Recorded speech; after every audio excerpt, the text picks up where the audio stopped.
Hello दोस्तों। आज मैं आपको एक ऐसी कहानी सुनाने वाली हूँ जो हर हाउसवाइफ की ज़िंदगी की कड़वी सच्चाई है। हाउसवाइफ अपने घर वालों के तानों को सुनती है और चुप रहती है, तो इसका मतलब यह नहीं कि वह कमज़ोर है। मैं ऑफिस जा रहा हूँ, दरवाज़ा बंद कर लेना। अब उठोगी भी या टुकुर टुकुर देखती रहोगी? शालिनी ने उठकर दरवाज़ा बंद कर लिया। इस तरह के अपमान के घूंट पीने की उसे एक आदत सी हो गई थी। अब ठीक 10 मिनट के बाद सामने वाले घर में शिखा जी निकली।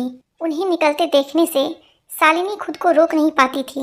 शालिनी ने खिड़की के पर्दे को जरा सा सरकाया और आंखें सामने वाले घर पर जैसे टिक गई। कॉटन की सुंदर सी साड़ी, सौम्य मेकअप और कंधे पर पर्स टांगी एक महिला। तो तुरंत ही शालिनी कमर में खोसे अपनी साड़ी के पल्लू से खुद के चेहरे का पसीना रगड़ रगड़ कर पोंछती। लगता है ये लोग कॉलोनी में नए आए हैं। उस दिन परिचय के लिए घर आए थे। शालिनी बड़ी असहज हो गई थी। मैं शिखा गुप्ता। उस महिला ने शिष्टता से उसे नमस्कार करते हुए पूछा, आपका नाम? जी मैं शालिनी शर्मा। शालिनी ने हिचकिचाकर जवाब दिया। बुद्धू, बेवकूफ़, गंवार, मूर्ख, घर में रोज सुने जाने वाले विभिन्न नामों के कारण वह अपना असली नाम जैसे भूल सी गई थी। शिखा जी ने कहा, क्या मैं तुम्हें सालू कहकर बुला सकती हूँ? तुम्हें मंजूर है? जी।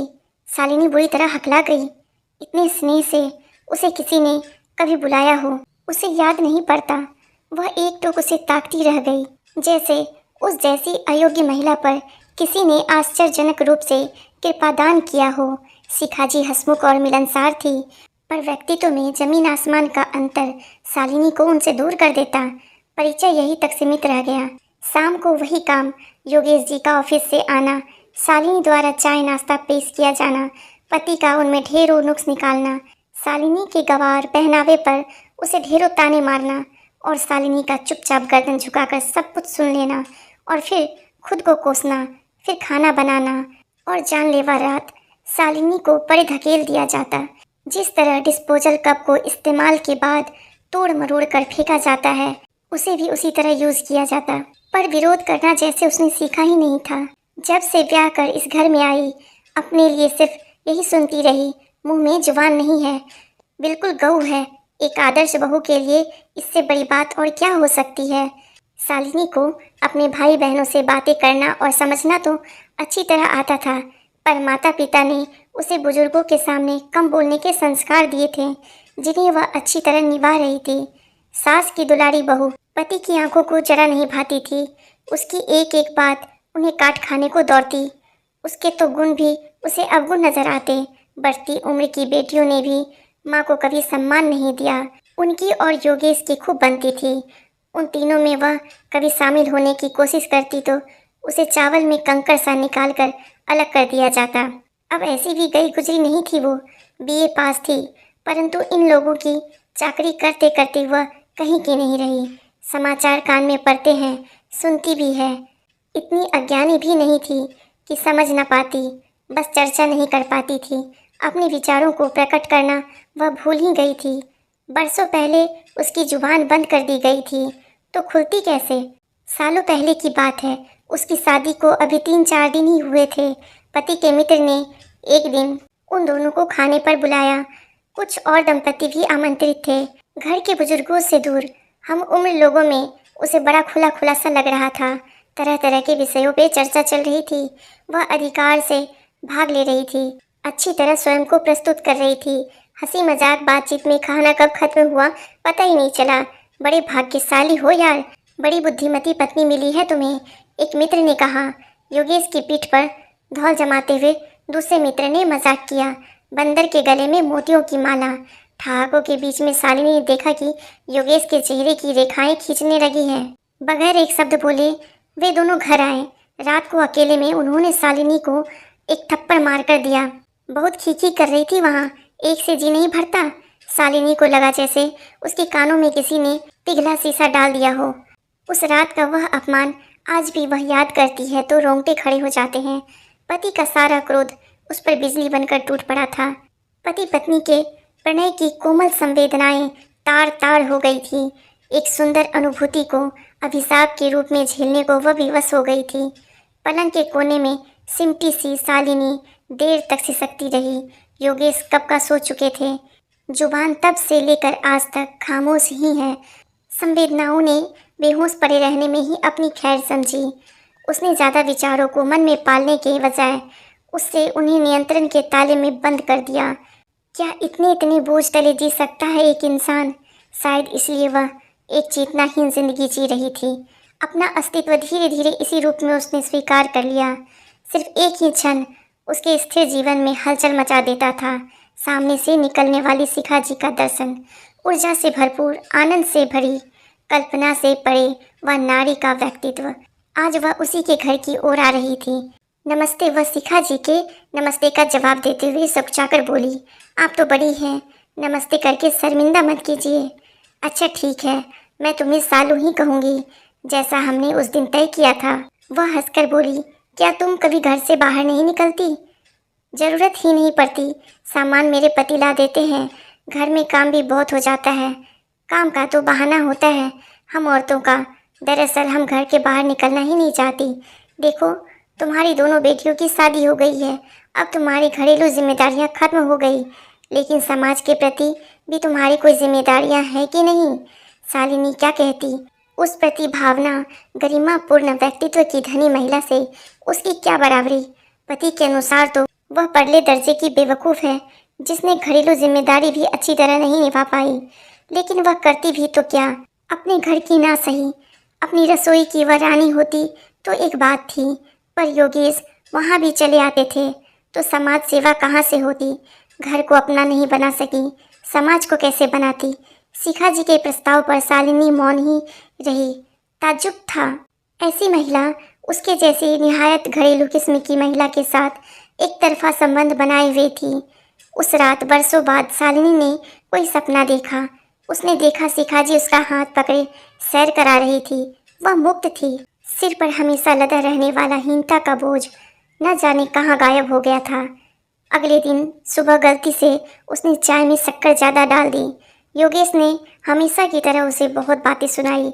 जाहिल कहीं की, चाय है या चाशनी। आज उनकी गाली को वह हमेशा की तरह स्वीकार नहीं कर पा रही थी। उसके मन में चिंगारी उठती हुई उसने साफ महसूस की, शिखा जी ने उसमें यह कैसा परिवर्तन ला दिया है। जिस मन को मृत समझकर उस पर टनों मिट्टी डाल चुकी थी, उसमें से न जाने कैसे जीवन की धड़कन सुनाई दे रही थी। उस दिन योगेश घर लौटे तो बड़े चिंतित दिखाई दे रहे थे। शालिनी ने पूछा, क्या हुआ जी? उसने चाय का प्याला उन्हें पकड़ाते हुए विनम्रता से पूछा, मुझे ट्रेनिंग के लिए दिल्ली भेजा जा रहा है। 2 महीने की ट्रेनिंग है। अब तुम बिल्कुल अकेली यहाँ कैसे रहोगी? शालिनी खुद भी फिक्रमंद हो गई। कभी भी अकेली नहीं रही थी वह। तुम ठहरे परले दर्जे की बेवकूफ़। लापरवाही तुम्हारी नस नस में भरी हुई है। लौटूंगा तो पता नहीं मुझे घर दिखेगा या खंडहर। शालिनी क्या जवाब देती? इसका जवाब तो वह खुद भी नहीं जानती थी। और हाँ, बाहर के कामों के लिए 1-2 दोस्तों को बोल दूंगा, वे लोग कर देंगे। ठेले वाले से सब्जी ले लेना, पर हिसाब ठीक तरह करना, वरना पकड़ा दोगी उसे 100 का नोट और वापस लेना भूल जाओगी। बस जी जी करती रही शालिनी। भीतर ही भीतर वह चिंतित भी हो गई थी। योगेश के जाने के बाद शिखा जी ने उसे हिम्मत बंधाई। फिर उसे डांट कर बोली, तुम अपना इतना अपमान क्यों सहती रहती हो? पत्नी पति को सम्मान देती है तो पति का भी फर्ज है कि अपनी पत्नी को सम्मान दे। पत्नी को सम्मान? यह कैसी हैरत अंगेज बात थी। क्या आपके पति आपसे दबते हैं? शालिनी शिखा जी से एक अटपटा सा प्रश्न पूछ बैठी। पागल हो गई हो? हम पति पत्नी हैं, एक गृहस्थी के बराबर के साझीदार, एक दूसरे के गुलाम नहीं। पति पत्नी एक दूसरे के पूरक, साथी, मित्र, सहयोगी, ये कैसे अनोखे शब्द हैं। वो तो सिर्फ इतना जानती है कि पति स्वामी है तो पत्नी दासी, पति पालन करता है तो पत्नी पालित, पति आश्रय दाता है तो पत्नी आश्रित, पति जीवन रस से भरपूर वृक्ष है तो पत्नी अमर बेल। शिखा जी हंसकर उसे उलाहना देती, बरसों से घर में ही रहकर तुम्हारा दिमाग जंग खा गया है। तुम भूल गई हो कि तुम पढ़ी लिखी हो, सिलाई बुनाई में माहिर हो। ये गुण कोई कम तो नहीं। कल से तुम मेरे साथ चलोगी। कहाँ? हाफ वे होम, जहाँ मानसिक रूप से विक्षिप्त महिलाओं को रखा जाता है। ऐसी महिलाएं जिन्हें उनके परिजन ठीक होने पर भी स्वीकार नहीं करते। लेकिन मैं क्या करूँगी वहाँ जाकर? तुम उनसे बातें करके उन्हें उनकी अंतर्वेदना से मुक्त करोगी, उन्हें एहसास दिलाओगी कि वे अकेली नहीं हैं। अपना हुनर सिखाओगी, अवसाद के अंधे कुएं से उन्हें बाहर निकालने की हर संभव कोशिश करोगी, लेकिन मुझे तो यह सब नहीं आता। यह तुम्हारा वहम है। तुमने मुझे अपनी ज़िंदगी के बारे में विस्तार से बताया है, तभी तो मुझे पता चला। मुझसे नहीं होगा। वह नाना करती रही और शिखा जी कब खींचकर उसे ले गई उसे स्वयं पता नहीं चला। वहाँ जाकर उसे पता चला कि वह कुछ लोगों के मुकाबले कितनी अच्छी स्थिति में थी। वे औरतों जो जीती जागती लाशें थी, निराशा और अवसाद की दलदल में प्रायः डूब ही चुकी थी। तिरस्कृत, बलात्कृत, अवहेलित, बहिष्कृत नारी प्रतिमाएं, संवेदनाहीन, अनुभूति शून्य। उन्हें हमारे सहारे की आवश्यकता थी। अकल्पनीय भीषण हादसों का सामना करके पत्थर हो गई थी वे। उन्हें देखकर शालिनी जैसे 28 बरस की नींद से जाग उठी। उसे महसूस हुआ कि वह यह काम कर सकती है, क्योंकि उनके दुखों की भाषा उसके लिए भी अजनबी नहीं है। जख्म उनके जैसे गहरे नहीं है तो क्या, कांटों की वेदना तो उसने भी अनुभव की है। उसके सांत्वना देने के तरीके से शिखा जी भी अभिभूत हो गई। अब तो वह रोज शिखा जी के साथ हाफ वे होम जाने लगी। शिखा जी ने शालिनी का रहन सहन भी बदल दिया। जमाने की रफ्तार को समझने का प्रयास करते करते वह उसी प्रवाह में आगे बढ़ चली थी। चेहरे के आहत उदास भाव कहीं तिरोहित हो गए थे। आजकल वह फोन पर योगेश से सधी हुई आवाज में बस इतना ही कहती, व्यर्थ की चिंता ना करें, अपनी और घर की सुरक्षा खुद करने में वह सक्षम है। घबराई हुई, अचकचाई हुई आवाज़ सुनने के आदि योगेश इस सधी हुई आवाज़ से भौचक्के रह जाते। इस दौरान गैस खत्म हुई, टेलीफोन, बिजली, पानी का बिल, इस तरह के बीसियों मौके आए जिसके लिए योगेश जी ने अपने खास दोस्तों को कह रखा था, लेकिन ऐसी नौबत ही नहीं आई। शिखा जी के साथ जाकर वह स्वयं ही सारे काम कराई। उसने देखा व्यर्थ ही वह इन सब कामों को भारी समझती रही। कुछ भी कठिन नहीं था। शिखा जी कहती, इन मामूली से लगने वाले कामों को भी स्वयं करने से आत्मविश्वास पैदा होता है। उस दिन हाफ वे होम से लौटते हुए शालिनी का मन बेहद उदास था। बार बार आंखों के सामने उस 15 साल की मासूम बच्ची का चेहरा घूम जाता था। वह अपने नज़दीकी रिश्तेदारों की हवस का शिकार हुई थी।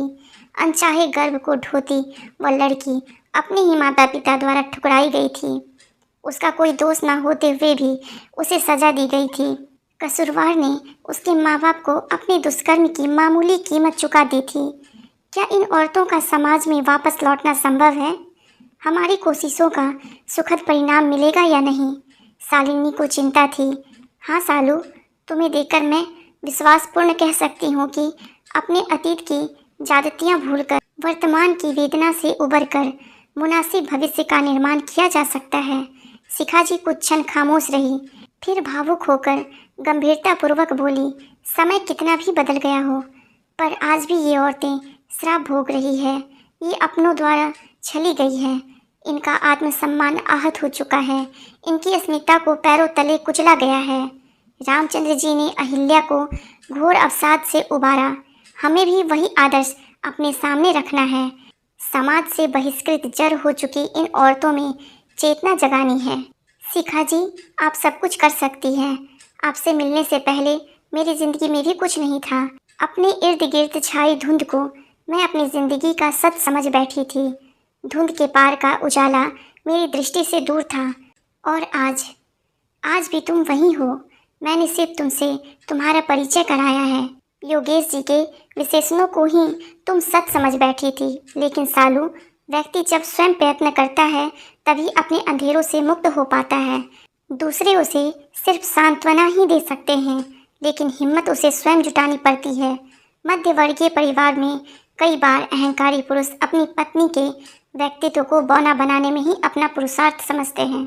तुम ही सोचो, समाज का आधा हिस्सा ही यदि चेतना शून्य होगा तो उसके ऊंचा उठने की कल्पना भी कैसे की जा सकती है। शिखा जी की बातों में जीवन की सच्चाई थी।